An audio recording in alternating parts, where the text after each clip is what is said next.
Around about the 1930s, a certain prosperity came through, and foolishly enough, that was the time I chose to leave my native fields. They said I was bounded by the whitethorn hedges of the little farm, and I did not know the world. But I knew that love's doorway to life was the same doorway everywhere.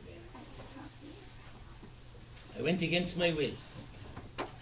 A lot of our actions are like that. On the 19th of December 1931, I said to my mother, I'm going on a bit of a journey.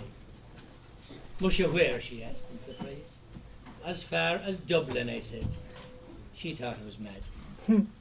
That nonsense, she says, up to now. Wouldn't it fit you better to be cleaning out the drain in the meadow and not have the flood come in on top of us and drive us out of the place? I'm going to Dublin, I said. I'm walking to Dublin. And I don't care if the flood in the meadow rises as high as the flood that floated Noah over Mount Ararat. And so it was. I came to Dublin in 1931. It was the worst mistake of my life. I had a comfortable little holding of watery hills beside the border. But what was to bait it for a life? What was to bait it for a life? From my long poem, The Great Hunger. Clay is the word, and clay is the flesh, where the potato gatherers, like mechanized scarecrows, move along the sidefall of a hill, Maguire and his men. If we watch them an hour, is there anything we can prove of life as it is broken-backed over the book of death? Maguire was faithful to death. He stayed with his mother till she died at the age of 91. She stayed too long. Wife and mother in one. When she died, the knuckle bones were cutting the skin of her son's backside. He was 65. Though he loved his mother above all others. He loved his ploughs and he loved his cows. And his happiest dream was to clean his arse with perennial grass on the bank of some summer stream, to smoke his pipe in a sheltered gripe in the middle of July, his face in a mist, 2 stones in his fist, an impotent worm on his thigh. He stands in the doorway of his house, a ragged sculptor of the wind. October creaked the rotted mattress, the bedposts fall, no hope, no lust. The hungry fiend screams the apocalypse of clay in every corner of the land. When I came back to Dublin again in 1939, it was full of writers and poets. And I'm afraid I thought that their work had the Irish quality. And of course they taught so much of poetry, they didn't believe in the poet Ian. My friend and mentor, A.E., George Russell, he was a great loss. He was the best friend the young writers of Ireland ever had. Now, I'm not, I assure you, complaining. I'm merely stating a few ridiculous facts. Sure, it was my own fault entirely. Wasn't I old enough to know the difference? Sure. We live, and sometimes we learn. And I think of the indignities I endured in the cause of respectability. I can kick myself.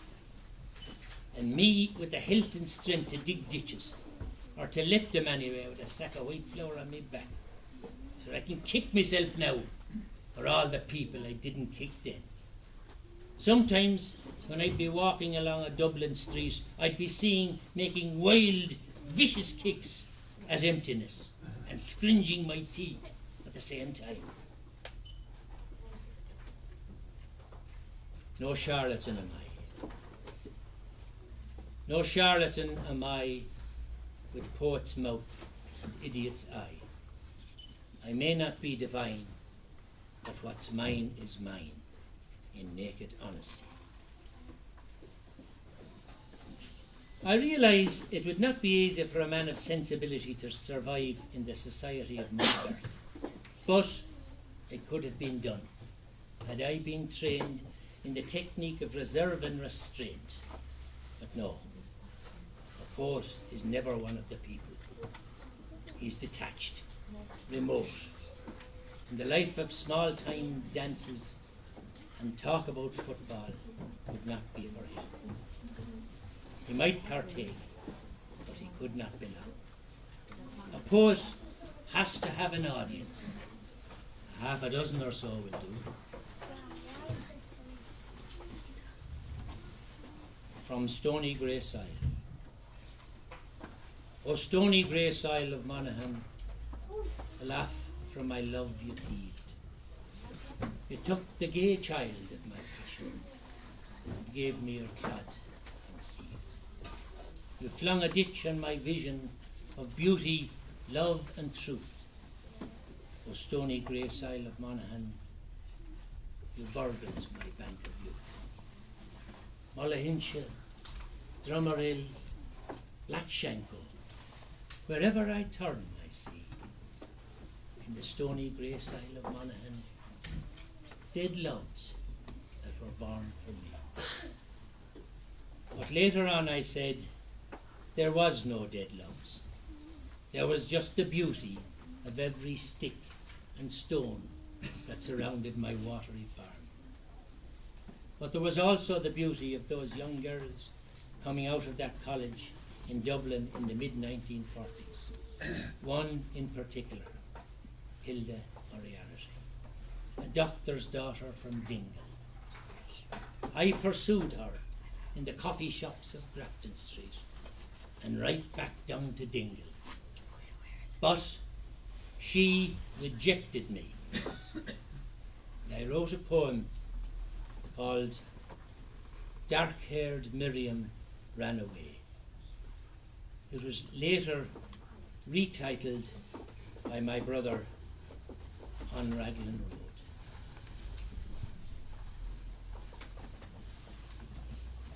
Road.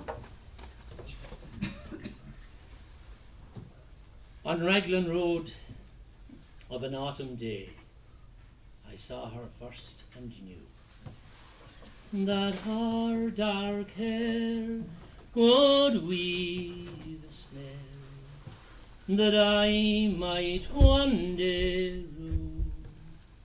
I saw the danger, yet I walked along the enchanted way, and I said, let grief be a fallen leaf at the dawning of the day.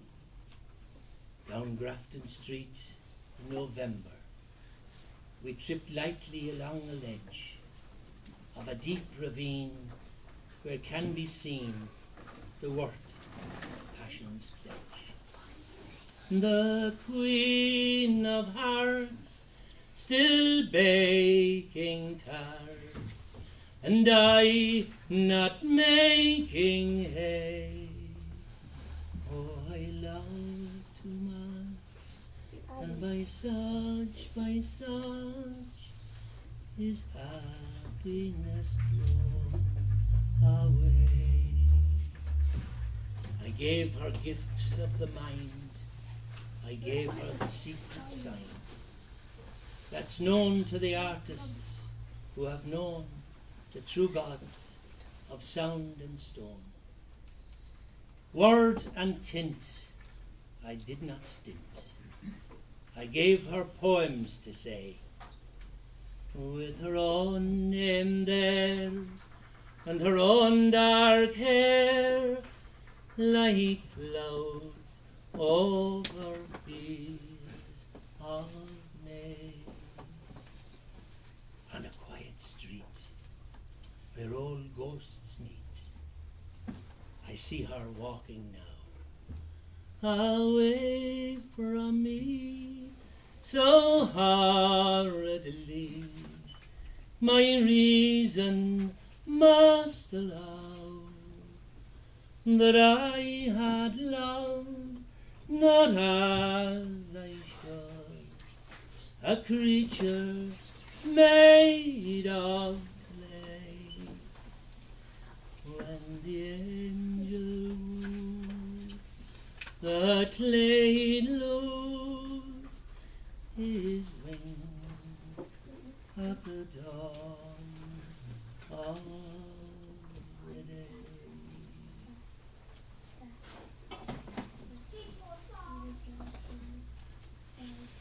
Now it's around 1955, and I'm wandering around the streets of Dublin when I run into a poetry lover.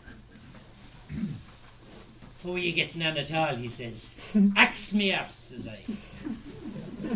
But the instinct in me to do a day's good deed was always awakeness. So I replied, "Terrible." Poor fella. I'm sure, what can I do? You're not writing any poetries these times. I don't see anything about you in the Irish Times. The flash is gone. The flash is gone, I say. I suppose. Is the health all right with you? I cough hard. And I send him away happy.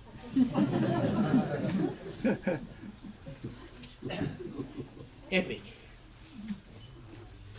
I have lived in important places, times when great events were decided. Who owned that half a rood of rock, a no man's land, surrounded by our pitchforked armed claims? I heard the Duffy shout, "Damn your soul," and old McCabe, stripped to the waist, seen step the plot, defying Blue Castile. Here is the march among the iron stones. That was the year of the Munich bother. Which was more important? I inclined to lose my faith in Ballyrush and Gorton, till Homer's ghost came whispering to my mind. He said, "I made the Iliad out of such a local row. Gods make their own importance." When my friend Ben Kiley resigned as film critic from the Catholic Standard, I went to work for the princely sum of 2 guineas a week. Now, I had no qualifications or aptitude for the job, but for what I lacked in knowledge, I made up for in my opinions. I always had strong opinions, and I liked airing them. I mostly enjoyed the comic stuff.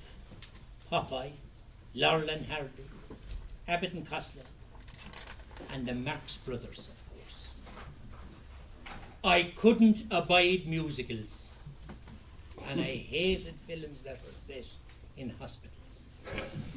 I was first and foremost a columnist, and anyone looking for a guidance about the current offerings in Dublin would have to go look elsewhere. If ever you go to Dublin town, in 100 years or so, sniff for my personality. Is it vanity's vapour now? Oh, he was a vain one, called Aldedido. He was a vain one.